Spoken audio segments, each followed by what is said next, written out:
Hey guys, it's Maya Lynn. All right, so I'm doing this no script to Keisha Williams. Don't laugh at me. Yeah, I'm trying to give out this information right, and I'm creating something I'm really excited about, and have tips I'm going to be working on over the next couple of weeks, and so I said, okay, I'm going to do this. I have my script already written out for y'all, so we get all the information perfectly. Man, let me tell you, I've been working on this for an hour, and this y'all probably saw me go live like 5 times and then freeze. So I'm getting this information to you tonight because it's important to share. And I love talking about helping you guys grow your business.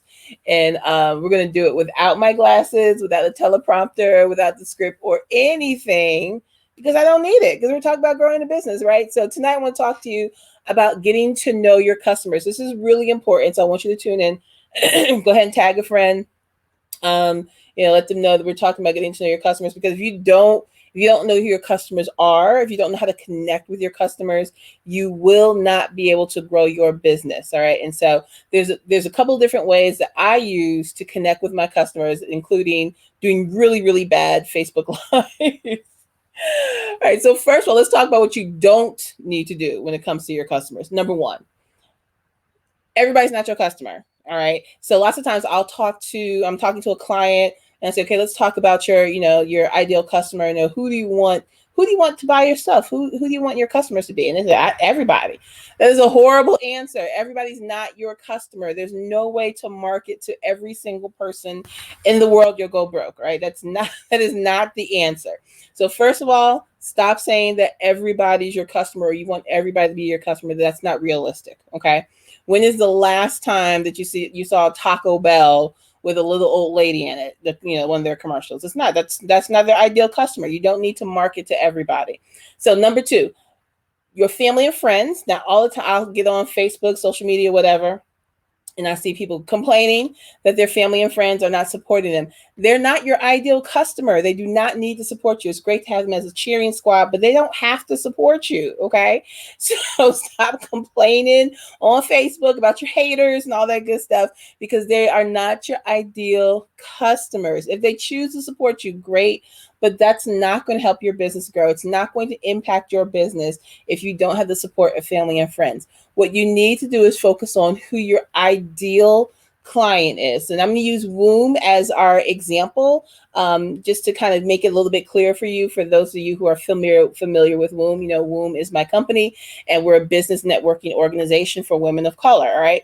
So when I'm looking for our ideal customer, we start with the target audience. Now, when you're starting a business, most business owners have your target audience already in mind. You kind of have an idea of who you want to market to, who's the perfect person to purchase your products and services. You already have them in mind. So, for example, W.O.M B, our target audience is actually in our name, women-owned minority businesses. That's who we are targeting when we're promoting that our products and services are specifically for women-owned minority businesses. Very simple, right? Now, the problem is a lot of business owners stop at the target audience and they think, okay, I got my audience and we're going forward. That is not enough. I need you to understand that is not enough. All right. So you're going to take it a few more steps forward. So once we've identified our target audience, then we moved over to looking at the persona of your audience, right?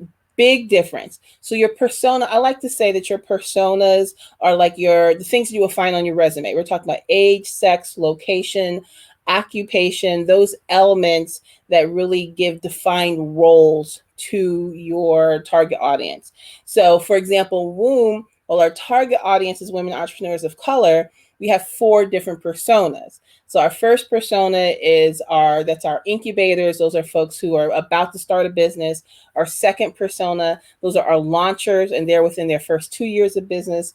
Our third persona, that's our accelerators, and they are part-time business owners. They're still working full-time, but they're part-time business owners looking to grow their businesses. And then we have our influencers, who are full-time business owners, well on their way, if not have exceeded 6 and 7 figures, and they're very established. Okay, so those are our 4 personas. So it's a lot easier to create products and services and marketing plans and understanding how to reach them, when we go from women-owned minority businesses to our four personas, because we have very different things for each of those groups, if that makes sense. All right. So you can stop there, or you can take it a step further. Now, the last step is really, really where you start connecting with your customers. So we go from target audience to personas to avatars. Now, a lot of you might look online, you're talking about identifying customers. Avatars and personas are terms that are used interchangeably, but I actually separate those two out. So, like I said, the persona is a description of the role. It's like your resume points, right?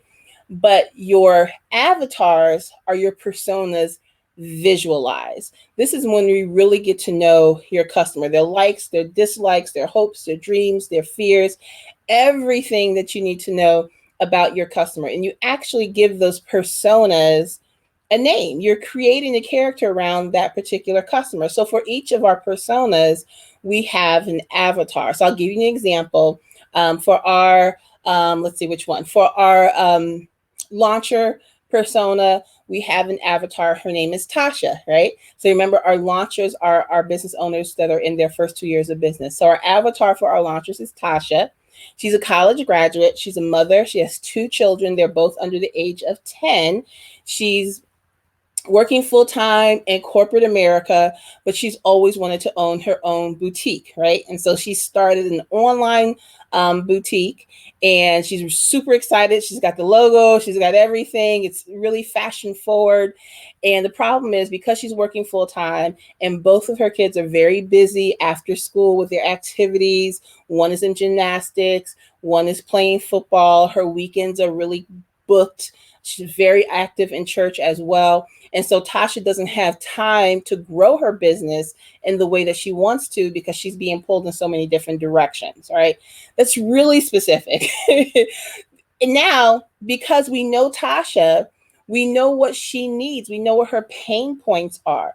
We know what services she's going to want to participate in. We know how much she's going to be willing to pay. We know how many hours she's going to be able to put into something. We know the type of support that she's going to need, because we went from her being a woman entrepreneur of color all the way down to all of those details that I just gave you, right? So if you really want to get to know your customers, don't just leave it at the target audience. Take the time to get to know the personas, and then allow yourself to visualize each of those personas into avatars. And I guarantee you, you're going to be able to address their pain points a lot better, all right? And if you're not addressing their pain points, you're not really running a business. The purpose of business is to solve a problem for profit. That's what a business is. We solve problems for profit. So if you're not solving any problems, are you really running a business? This is your girl, Maya Lynn, founder of W.O.M.B, and I'm looking forward to doing this more often. I hope you guys have a great evening. If you want more tips like this, you need to join our Change the Narrative Network on Facebook. Just super easy. Change the Narrative Network. Just search Change the Narrative. We will pop up. Go ahead and join us, or check us out online, wombbiz.org.